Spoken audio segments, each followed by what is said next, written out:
உங்ககிட்ட ஒரு கேள்வி. ரோட்டில் போகிறீங்க, டக்குன்னு கார் பார்க்கிங் வேணும் அப்படின்னு நினைக்கிறீங்க. அந்த பார்க்கிங் கிடைக்கிது. ஒரு நல்ல காஃபி குடித்தா நல்லா இருக்கும்னு நினைக்கிறீங்க. அடுத்த 10 நிமிஷத்தில் உங்கள் ஃப்ரெண்டு ஃபோன் பண்ணி காஃபி வாங்கி தராரு. ஆனால் எனக்கு ஒரு கோடி ரூபாய் வேணும், இல்லை ஒரு சோல்மேட் வேணும் அப்படின்னு கேட்டால் மட்டும் வருஷ கணக்கில் காத்திருக்க வேண்டியது இருக்குது. ஏன் இந்த பிரபஞ்சம் சின்ன விஷயத்துக்கு ஓகே சொல்லுது, பெரிய விஷயத்துக்கு நோ சொல்லுது? என்ன ஓர வஞ்சனையா இந்த பிரபஞ்சத்துக்கு? உண்மை என்னன்னா, இந்த பிரபஞ்சத்துக்கு பெருசு சிறுசு அப்படின்ற வித்தியாசமே தெரியாது. அதுக்கு ₹1 ஒன்று தான், ₹1,00,00,000 ஒன்று தான். ஆனால் பிரச்சனை எங்கே இருக்குன்னா, இம்பார்ட்டன்ஸ் அப்படின்னு உங்கள் மனசுக்குள்ளே இருக்கிற வைரஸுக்கிட்ட தான் அந்த பிரச்சனை இருக்குது. இதை தமிழில் பற்று அப்படின்னு சொல்லுவோம். அந்த பற்று தான் உங்களோட எதிரி. The Seventh Sense. உங்களோட மைண்ட் வாய்ஸ் கேட்குது, என்னடா ₹1 ₹1,00,00,000 ஒன்றா அப்படின்னு கேட்குறீங்க. இதை புரிஞ்சுக்க ஒரு சைக்காலஜிக்கல் எக்ஸ்பெரிமெண்ட்டுக்குள்ளே நம்ம போகலாம்.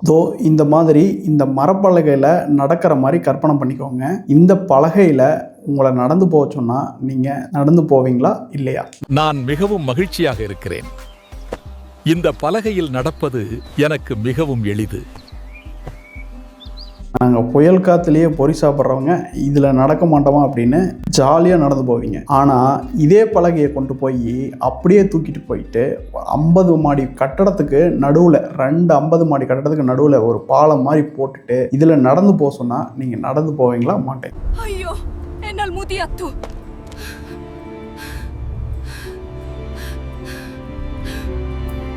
கால் நடுங்கும், வேர்த்து கொட்டும், ஐயோ விழுந்துருவோமோ அப்படின்ற ஒரு பயம் வரும்.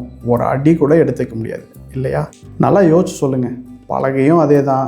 உங்களோட நடக்கிற திறமை, ஆள் எல்லாமே நீங்கள் தான். ஏன் முடியல?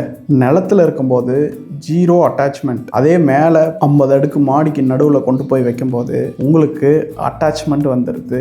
தரையில் இருக்கும்போது கவனம் நடக்கிறது மேலே இருந்துச்சு. இதுவே மேலே கொண்டு போய் பலகையை போடும்போது உங்களோட கவனம் ஐயோ விழுந்துருமோ அப்படிங்கிற பயத்து மேலே போயிடுச்சு. சயின்ஸில் இதுக்கு பேர் எக்ஸஸ் பொட்டன்ஷியல். தமிழில் இதுக்கு பேர் பற்று.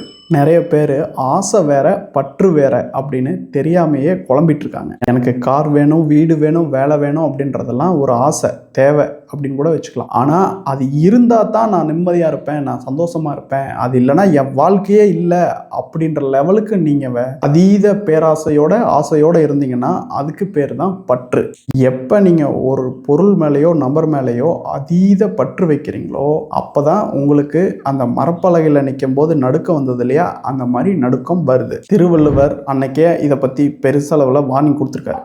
பற்றினை பற்றி விடாதவருக்கு பற்றி விடா இடும்பைகள் அப்படின்னு சொல்லியிருக்காரு. அதாவது ஒரு ஆசையை விடாம பற்றி பிடிச்சா துன்பமும் உங்களை விடாம பற்றி பிடிக்கும் அப்படின்னு சொல்லியிருக்காரு. நீங்க இந்த 1 கோடியை இறுக்கமா பிடிச்சிங்கன்னா அதனாலேயே அது வராம இழுத்தடிக்குது. ரொம்ப இறுக்கமா பிடிக்க வேணாம், கொஞ்சம் தளர்த்தி பிடிங்க. அதாவது இலக்கையும் விட வேணாம், ரொம்ப அதீத ஆசையும் வேணாம். இந்த லா ஆஃப் அட்ராக்ஷன் ஃபாலோ பண்றவங்க நிறைய பேர் பண்ற தப்பு என்னன்னா, எனக்கு கார் வேணும், வீடு வேணும் அப்படின்னு ஒரு நோட் புக்ல 55 தடவை எழுதுறது. அது கிடைக்கல அப்படின்ற ஒரு நாளைக்கு 5 நிமிஷம் 10 நிமிஷம் அஃபர்மேஷன் பண்றதுக்கு போட்டு நாள் பூராவும் இதே வேலையா தொடர்ந்து பண்ணிக்கிட்டே இருக்கிறது. அப்புறம் உட்காந்து விசுவலைசேஷன் பண்ணிக்கிட்டே இருக்கிறது. அது கிடைச்சிட்ட மாதிரியே விசுவலைசேஷன் பண்றது. ஆனா நம்மளோட மனசுக்கு நேச்சர், இயற்கை ஒரு குணத்தை கொடுத்துருக்கு. இது எந்த சக்தியாலையும் மாற்ற முடியாது. அந்த இயற்கை குணம் மாறாம அப்படியே தான் இருக்கும். அது என்ன அப்படின்னா, வெளியில என்ன சூழ்நிலை இருக்குதோ அதுக்கு தகுந்த எண்ணங்களை நம்ம மனசுல கொடுக்கறது.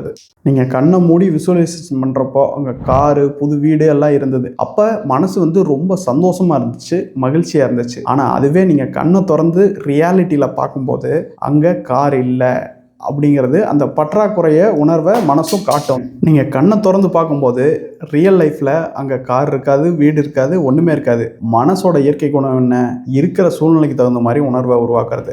நீ ஆசைப்பட்ட காரு, வீடு எதுவுமே இல்லை அப்படிங்கிற மாதிரியான உணர்வை உங்கள் மனசு கொடுக்கும். உடனே உங்களோட பிரெயினில் இருக்கிற அமிக்டலா சும்மா இருக்குமா, அது ஆன் ஆகிடும். பயத்தை கிளப்பி விட்டுரும். நமக்கு கிடைக்குமா கிடைக்காதோ அப்படிங்கிற பயத்தை கிளப்பி விட்டுரும். இந்த நாய் வாழை இயற்கையாக நிமித்த முடியுமா? நிமித்த முடியாது இல்லை. அதே மாதிரி தான் நீங்கள் எவ்வளவு தான் பாசிட்டிவாக இருக்க ட்ரை பண்ணாலும் இது திரும்ப திரும்ப அந்த பயத்தை கொண்டு வந்துக்கிட்டே இருக்கும். இப்படி பயத்தையும் கவலையும் உருவாக்கிட்டே இருந்தால் உங்களோட சப்கான்ஷியஸ் மைண்ட் ஆழ்மனம் எதை நம்பும்? அந்த பயத்தை தான் நம்பும். சரி, இதுக்கு என்னதான் தீர்வு? அந்த நாய்வாலை வெட்டவா முடியும்? அது கிடையாது. இதுக்கு தான் தீர்வு அக்செப்டன்ஸ், ஏற்றுக்கொள்ளுதல். ஆமாம், என்கிட்ட கார் இல்லை, வீடு இல்லை, வேலை இல்லை அப்படின்னு ஏற்றுக்கோங்க. அதனால தான் கவலை, வருத்தம் இதெல்லாம் வருது அப்படின்னு வேலையாக ஏற்றுக்கோங்க. அக்செப்டன்ஸ் தான் இங்கே ஃபஸ்ட்டு ஸ்டெப். அடுத்தது அந்த பயமோ இல்லை கவலையோ எப்போ நாய்வால் மாதிரி திரும்ப திரும்ப வருதோ அப்போ இந்த பவர்ஃபுல் அஃபர்மேஷனை சொல்லுங்கள். எது நடந்தால் நான் மகிழ்ச்சியா நிம்மதியா இருப்பேனோ அது நடப்பதற்குண்டான சூழ்நிலையை இந்த பிரபஞ்சம் எனக்காக உருவாக்கி கொண்டிருக்கிறது. இதை சொல்லும்போது என்ன நடக்குது தெரியுமா? உங்ககிட்ட அந்த பொருள் இல்லையே அப்படிங்கிற ஒரு உணர்வு போய் அந்த பொருள் வந்துகிட்டு இருக்கு அப்படிங்கிற ஒரு நம்பிக்கையை இந்த அஃபர்மேஷன் உங்களை மாற்றிடும். இதுதான் கேம் சேஞ்சர். சரிப்பா, அஃபர்மேஷன் சொல்லியாச்சு, இனி போய் வீட்டில் போய் போத்தி படுத்து தூங்கலாமா அப்படின்னு கேட்டால் கண்டிப்பாக அதை தான் பண்ணக்கூடாது. இங்கே நான் ஒரு விஷயத்தை அடித்து சொல்லிக்கிறேன். அஃபர்மேஷன் பண்ணுறதால மட்டும் எதுவும் நடந்துராது. அதுக்கப்புறம் உங்கள் மனதில் ஏதாவது சிந்தனை வந்தது அப்படின்னா அந்த செயலை செய்யணும். செயல் அப்படின்னா செயலில் 2 வகை இருக்குது. அந்த இலக்கை அடைஞ்சாதான் எனக்கு மகிழ்ச்சி, கார் வாங்கினாதான்ப்பா எனக்கு சந்தோஷம், வீடு கட்டினாதான்ப்பா சந்தோஷம், இந்த வேலை கிடைச்சாதான்ப்பா சந்தோஷம் அப்படின்னு அழுது புலம்பிக்கிட்டே வேலை செய்கிறது, இல்லை ஒரு பயத்திலேயே அதிகமான வேலையை செய்கிறது. இதுக்கு பேரும் பற்று தான், அட்டாச்மெண்ட். 2வது வகை, நான் இந்த இலக்கை வச்சுருக்கேன், இலக்கு வந்தாலும் சந்தோஷம், வரலன்னா அதை விட சந்தோஷம், நான் இப்போதைய வேலையை மகிழ்ச்சியாக ஈடுபாட்டோட செய்கிறேன்ப்பா அப்படின்னு செய்கிறது. இது பற்றற்ற நிலையிலிருந்து வேலை செய்கிறது, அதாவது சரண்டர் ஸ்டேட்டில் வேலை செய்கிறது. இந்த அஃபர்மேஷனும் கூட ஒரு வகையான சரண்டர் தான். உங்களோட இலக்கை நீங்கள் பிரபஞ்சத்திட்டையோ இயற்கைக்கிட்டையோ ஒப்படைச்சிட்றீங்க. அதை ஒப்படைச்சிட்டு 200% ஹாப்பியாக சந்தோஷமாக ஒரு இன்வால்மெண்ட்டோட உங்கள் வேலையை பார்க்குறீங்க. நீங்களே யோசிச்சு பாருங்கள்.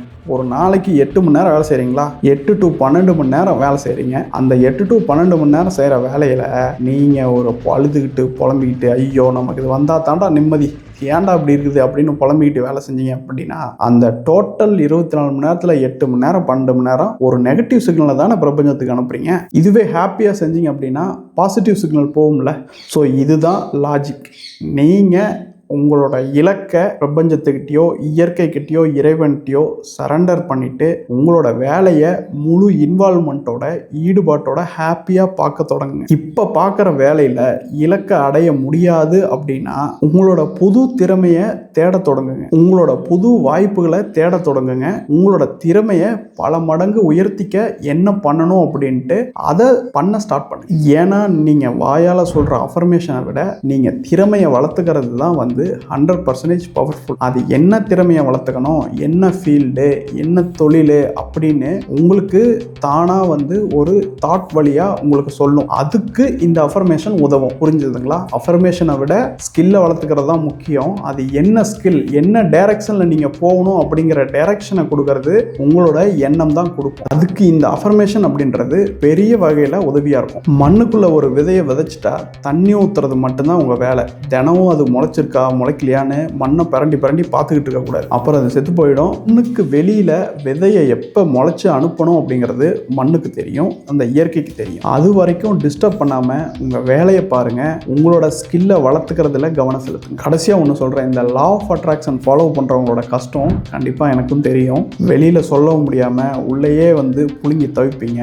நிஜ உலகத்தில் இல்லாமல் கற்பனை உலகத்திலேயே வாழ்ந்துட்டு இருப்பீங்க. இந்த அக்செப்டன்ஸ், அஃபர்மேஷன், இந்த சரண்டர் அப்படிங்கிறதெல்லாம் சரியாக பண்ணினீங்க அப்படின்னா பெரிய பெரிய இலக்குகளை அடையிறதும் ரொம்பவே சுலபமாக இருக்கும். சில மாதங்கள் சில வருடங்கள் ஆனால் கூட அந்த வெற்றி உங்களுக்கு நிரந்தரமாக ஒரு மகிழ்ச்சியை தரும். கார் இருக்கு, வீடு இருக்குன்ட்டு அப்படியே கற்பனை பண்ணிட்டு நிஜ வாழ்க்கையை ஊற்றாதீங்க. அவசரப்பட்டு அதிகமாக கடனை வாங்கி காரையோ வீட்டையோ வாங்கி மாட்டிக்காதீங்க. அந்த கற்பனையெல்லாம் இறக்கி கீழே வைங்க. இந்த ரியல் லைஃப் அப்படின்றது ரொம்பவே அழகானது. கற்பனையை விட்டுட்டு நிஜத்தில் வாழ ஆரம்பிங்க. பிரபஞ்சம் உங்களுக்காக சிறந்த ஒன்றை தயார் பண்ணிட்டு இருக்கு. மகிழ்ச்சியும் சந்தோஷமும் எதிர்காலத்தில் இல்லை, அந்த பொருள் வந்தாதான் கிடைச்சாதான் நிம்மதி அப்படின்றது இல்லை. இப்போ இருந்தே உங்களுக்கு மகிழ்ச்சியும் நிம்மதியும் ஸ்டார்ட் ஆகுது. உங்கள் இலக்கை பிரபஞ்சத்திட்ட கொடுத்துட்டு உங்களோட வேலையை மகிழ்ச்சியாக பார்க்க ஆரம்பிங்க. உங்களோட இலக்கை தன்னால் நீங்கள் அடைவீங்க. நன்றி நண்பர்களே.